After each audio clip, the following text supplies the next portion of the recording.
He said for all those people voting in New Jersey and Virginia for governor, attorney general, and any other position, please remember this. A Republican vote means a drastic drop in energy prices and energy costs. A drop like you've never seen before.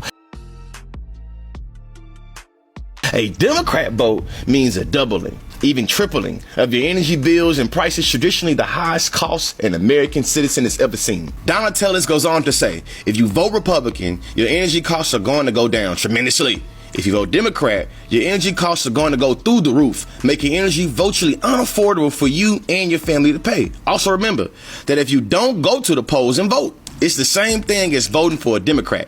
So go to the polls and cut your energy costs in half. According to the facts, household electric bills are up 10% nationally since Trump took office and are poised to spike even further. A few moments later. We can do things during the shutdown that are irreversible, that are bad for them and irreversible by them, like cutting vast numbers of people out, cutting things that they like, cutting programs that they like. And you all know Russell Vought. He's become very popular recently because he can trim the budget to a level that you couldn't do any other way. So they're taking a risk by having a shutdown because of the shutdown, we can do things medically and other ways. We can do things medically and other ways, including benefits. He must be stopped before his evil machinations come to a crescendo. What up, my beautiful black people? Welcome to Black People Politics Network. I'm Mr. Red. Trump recently put out a very unhinged tweet, or truth, or whatever you want to call that damn thing. You would say, Mr. Red, this is nothing new. We always putting out crazy stuff. But this one was telling. He put out this unhinged tweet talking about the midterms. And that made me realize that Trump is afraid of the midterms, and he should absolutely be afraid of the midterms. Trump's freaking out about the midterms. Listen to what he said at the Rose Garden lunch yesterday. It all adds up that we should do fantastically well in the midterm. Are you blind? Are you blind? Statistically, when you look, a president gets elected, and for some reason, and nobody, even the great John Thune, cannot explain to me, for some reason, even if he's a reasonably good president, and we've had success like nobody, but for some reason, you lose the midterms. I don't know why. I mean, the odds are tremendously against, like 92% or something. It doesn't make sense. If you have a great presidency, it only makes sense that you win the midterm. On election day, the will of the people will decide if corruption or law and order is to rule our lives. Trump is terrified because he personally has a lot to lose when the Republicans lose the midterms next year. Because right now, with Republicans in power, they help block investigations. I saw something recently. It said that Dems are like +7. Now, if y'all don't know the historic context, +7 means that the Dems are almost to their way to completely demolishing the midterms, in which case the Dems would control the Congress, where they can make the laws, and if they're given the Senate, they'll control the chambers below Trump, and they'll be able to pass stuff, start investigations that are needed, because let's be real about something. There is a lot of corruption in this Trump regime. They're rubbing us blind. There's so much corruption, people should be going to jail. This is the truth. These motherfuckers should be going to jail right now. They are literally robbing this country.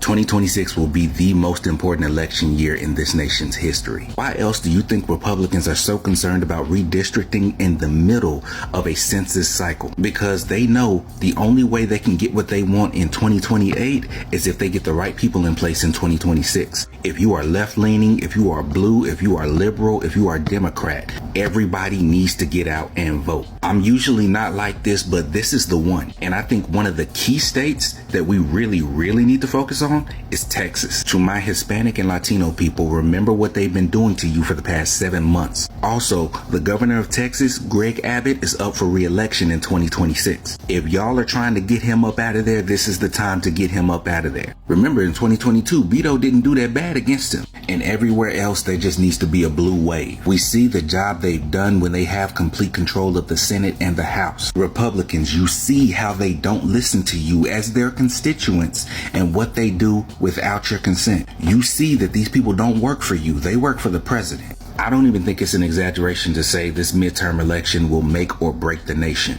We have been played. If you didn't vote for Trump, you already know that we've gotten played. You already know that this man has made things worse. Opportunities that people had before Trump came into office are made worse. And the other thing is, as long as this shutdown continues to loom large, more and more people are waking up. Even Republicans, even some of MAGA is waking up to the fact this shutdown is about Medicare, Medicaid, right? This is about people having health care. This is also about him not wanting those Epstein files to be released.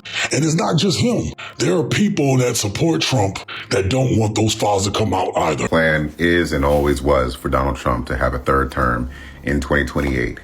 There's an interview about it in The Economist from Steve Bannon, where he basically says this in plain English for the world to hear, right? And I'm here to tell you right now, if we don't vote all of these corrupt slime ball politicians on both sides of the aisle, if we're being honest, but especially the Republicans, in the midterms next year, I'm telling you right now, there won't be a motherfucking thing we can do come 2028. It'll be GG's. If these Republicans are allowed to maintain control of the House and the Senate come 2026, it's game over. That would be one of the only ways we could get up out of what is coming down the pipeline. And trust me when I say it's not good. That and maybe like a well-timed stroke, right? But outside of that, divine intervention, 2026 is it. That's it. That's the ball game. If we don't win that, it's cooks, GG's.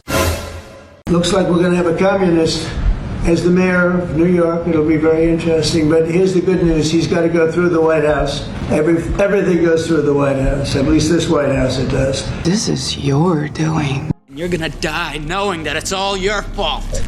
Again, one of the things that I've said on this channel is that Trump's moves are predictable, and he's starting to blame Democrats. He's starting trying to say, well, if you put them back in office, they're going to do this. What about all the horrible shit that you've done, Mr. President? And what about the shit that's coming up? Because November 1st, people are going to still be able to get their SNAP benefits. We'll see. If people don't get their benefits come November 1st, we're going to have a bunch of hungry people, hungry kids, hungry seniors. There's going to be a bunch of people at food banks and stuff. This is all Trump's doing. And some of this country needs to wake up and realize that he and the people that support him are the problem. But the problem with Trump is he knows he's in trouble. And that's going to explain the very next story that I put out after this one. Subscribe to the channel in order to see that story. Stay vigilant, stay engaged, stay revolutionary.